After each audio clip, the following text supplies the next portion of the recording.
Good morning. So this is where the alpha ended up today, apparently taking a bubble bath. Hey guys, good evening. I just wanted to jump on really quick and have like a real raw moment with you all. Just be transparent. Some of you are on my social media. You may have seen my Snapchat or my Facebook where I just share this random picture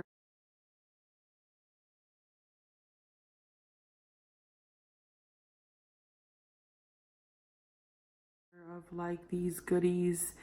It looked like maybe I was going on a sugar binge, but instead I was just really organizing my pantry and I just had a little bit of a meltdown. So in the moment, I just felt the need to just share and just to build community and hopefully have somebody, understand me and somebody feel less alone because I'm going through it too.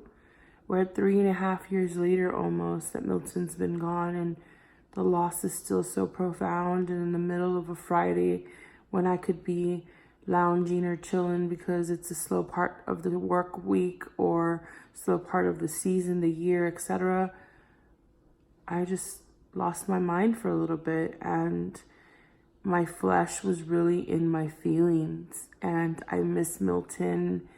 And though I've had so many people come into my life, so many amazing people that I've connected with who can understand and empathize with my loss, it's just inevitable, that gaping hole that's in my heart that I feel, because sometimes things are so good and I just want to call him and tell him. I want to tell him, hey babe, I got these awesome clear plastic containers that are OCD friendly on a Black Friday sale and I want to share it with you. Or sometimes I might get some negative attention or I'm just stuck in a situation where I'm just like, I wish I could delete every person that I've met from now backwards 3 years and 5 months ago. And I would rather have never met them and never known them and never shared a testimony with them if I could just have my husband back. If I could just have my life back.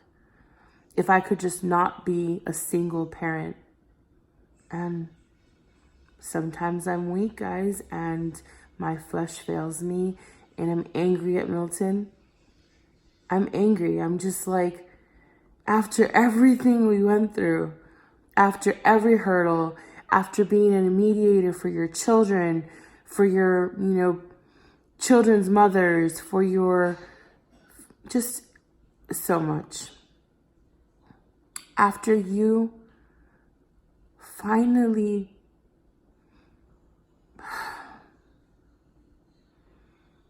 after me letting my guard down. I let my guard down and somebody loved me. Somebody loved me, for all of my imperfections. Somebody made me feel loved. Not like your parents have to love you because they're your parents and your siblings have to love you because they're your siblings. So they tolerate you and they do love you, but they show you love. No, somebody intentionally loved me. Somebody loved me so much I could say anything to that person and they'd have no shock effect. They'd know what to say or they'd just stay silent. And that's who Milton was in my life. So yesterday I just had that day and unfortunately I didn't feel like going to the movie at 6 o'clock. I didn't feel like being fake and putting a smile. So I talked to my kids and I told them what was going on and that I had a hard day and that a cleaning routine and a song turned into a 20-30 minute session of just pure sobbing and prayer. And so I lifted my spirits up and I went into praise and worship and I'm better. And even though I shed a couple of tears because speaking it out loud, it's so heavy still. Like, why? Why did I get these cards dealt to me? What did I do in my life that God chose me to walk this walk? And I don't have all the answers yet. But I walk and I live by faith.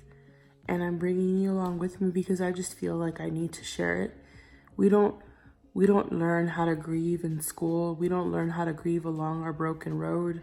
It's not until we lose somebody or something so profound, such a connection, a kindred spirit, a soulmate, that you can really just sit down and appreciate nothing and everything all at once.